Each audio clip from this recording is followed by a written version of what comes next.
नमस्कार, मैं शहबाज। आप देख रहे हैं न्यूज़ 21। हमारे साथ एक बेहद ख़ास मेहमान है जिनका परिचय कराना बहुत ज़रूरी है, जो भागलपुर की हैं रहने वाली, जिनका नाम रिया शर्मा है। उभरते कलाकार हैं भजन के गायकी की दुनिया में, और हिंदी भी में गाना गाती हैं, और देश में इनका एक अलग पहचान बहुत जल्द बनने वाला है। बहुत अच्छा वर्क इनका है।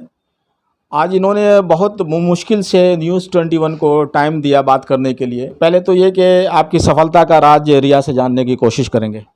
नमस्कार, थैंक यू। आप लोगों ने मुझे इस काबिल समझा। मैं बताना चाहती हूँ, मैंने सिंगिंग तो बचपन से ही की है, मैंने बेसिकली कहीं से सीखा नहीं है।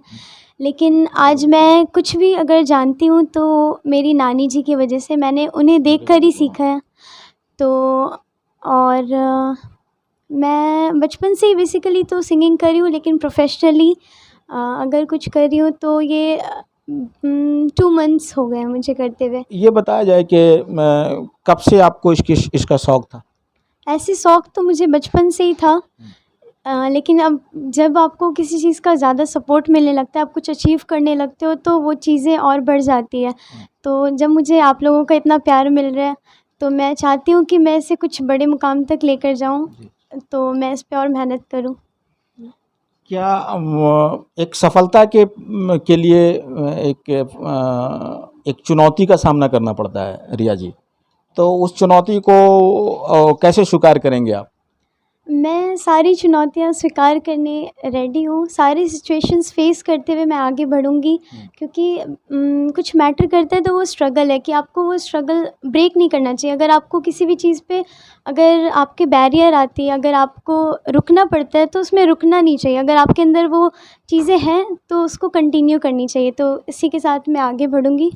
आप एक छोटे शहर से आती हैं, भागलपुर में रहती हैं, तो क्या रिया जी आपको नहीं लगता है कि एक अच्छा मुकाम हासिल करने के लिए, एक टारगेट को अचीव करने के लिए बड़े शहर की तरफ कूच करने की आवश्यकता होती है, तो उसको आप किस तरह से लेंगी? मैं अभी तो यहाँ से ही रहकर कंटिन्यू करूँगी। अब आगे देखते हैं, अगर वैसा कुछ होता है तो मैं बाहर जाकर भी सीखना चाहूँगी और हमारे भागलपुर का नाम रोशन करूँगी। और बस। आप एक मीडियम फैमिली से बैकग्राउंड से आते हैं, तो क्या, चूँकि आपके साथ लायबिलिटीज़ भी काफ़ी है, क्या चूँकि सिंगिंग की दुनिया में एक स्ट्रॉन्ग बेस का होना बहुत ज़रूरी है? हाँ जी, तो ऐसा नहीं, अगर आपके अंदर इंटरेस्ट होती है तो इतना तो सपोर्ट मुझे मिला है, जितना मैंने एक्सपेक्ट नहीं किया था, उससे ज़्यादा चीज़ें मुझे मिल रही है। एंड मैं आशा करती हूँ कि सभी का प्यार, सभी का सपोर्ट मुझे आगे भी मिलती रहेगी। अभी पिछले दिनों आपको कई अवार्ड से नवाजा गया। मरवाड़ी प्रादेशिक मंच की तरफ से भी आपको एक स्थानीय होटल भागलपुर में एक सम्मानित किया, गौरव सम्मान से नवाजा गया। तो आप उस अवार्ड को पाकर कैसा महसूस कर रहे हैं? मुझे बहुत खुशी है। हालांकि मैंने कभी ये सोचा नहीं था कि मैं ऑल ओवर बिहार में फ़र्स्ट हो पाऊँगी, लेकिन मेरा बहुत बड़ा सौभाग्य का बात है, मैं फ़र्स्ट हुई हूँ। और मुझे अवार्ड्स दिए गए काफ़ी। मैं बहुत खुश हूँ कि आप लोगों ने मुझे इस काबिल समझा। बिहार प्रादेशिक मारवाड़ी सम्मेलन का भी बहुत बहुत शुक्रिया अदा। और बस मैं इसी तरह आगे बढ़ना रिया चाहती जी, क्या आपको लगता है कि आप न्यूज़ 21 से ये बताएं कि आप सिंगिंग की दुनिया में जो आपने कदम रखा है, करियर आप बनाने जा रही है, तो क्या आपके प्रेरणा स्रोत कौन है?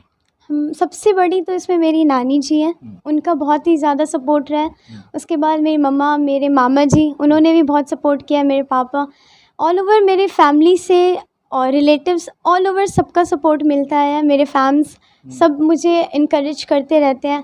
और मैं चांद भैया का भी नाम लेना चाहूँगी। आज उनके सपोर्ट से मैं यहाँ तक पहुँच पाई हूँ। मेरी कोई पहचान नहीं थी, उनका बहुत बड़ा हाथ है, तो मैं उनका भी दिल से शुक्रिया अदा करना चाहती हूँ। क्या आपको लगता है कि जो कामयाबी की जो डगर है, एक बड़े शहर की तरफ आप जाके अपनी किस्मत को आजमाना चाहती हैं, वहाँ पे अपने आप को इंट्रोड्यूस करना चाहती है, बहुत आसान नहीं है रिया जी? हाँ जी, ये सही बात है। तो मैं अभी तो वैसा कुछ मैंने नहीं सोचा है, लेकिन सिचुएशन वाइज़ आगे जाती जाऊँगी और देखूँगी जैसे भी सिचुएशंस आते हैं सामने, सबको मैं कवर अप करते हुए साथ में लेकर आगे तक जाऊँगी। आपका भजन मैंने सुना कि एक बहुत पॉपुलर हुआ आपका एक भजन, उसका थोड़ा बोल बताया जाए। हाँ जी, ज़रूर। वो एक मारवाड़ी भजन है। उसमें एक वाइफ़ अपने हस्बैंड से कहती है, मैं आपको गाकर सुनाती हूँ। म्हारी मावड़ली को आयो है संदेश, ले चाल्यो म्हाने पिहरिये। तुम्हारी दादी जी को आयो है संदेश, ले चाल्यो म्हाने पिहरिये। आप संगीत की दुनिया में एक मकाम हासिल करने जा रही हैं, तो उन कई चुनौतियों का सामना करना पड़ेगा। उस चुनौतियों को आप कैसे लेंगे, कैसे चैलेंज को एक्सेप्ट करेंगे? हालाँकि बहुत सारी चीज़ें अभी भी चल रही हैं, सब कुछ एक साथ मैनेज करना बहुत डिफ़िकल्ट होता है, लेकिन मेरे अंदर इतना ज़्यादा संगीत को लेके इंटरेस्ट है, मैं खुद भी चलना चाहती हूँ और मैं साथ-साथ हमारे युवाओं को भी लेकर चलना चाहती हूँ। अब अगर मुझे थोड़ा सपोर्ट मिलता है तो मैं अपने साथ-साथ हमारे ऐज के लोगों को, मेरे से छोटे ऐज वाले लोगों को, सबको एक साथ लेकर आगे बढ़ूँगी।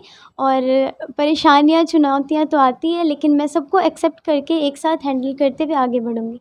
रिया जी, जो भजन गायिका होती हैं, तो थोड़ा उनका एक लिमिटेशन है कि एक ओकेजनली उनको गाया जाता है, लेकिन जो और सब जो गाने के का जो है, उसमें एक अच्छा वाइड स्कोप है, तो क्या कहेंगे इस पर आप?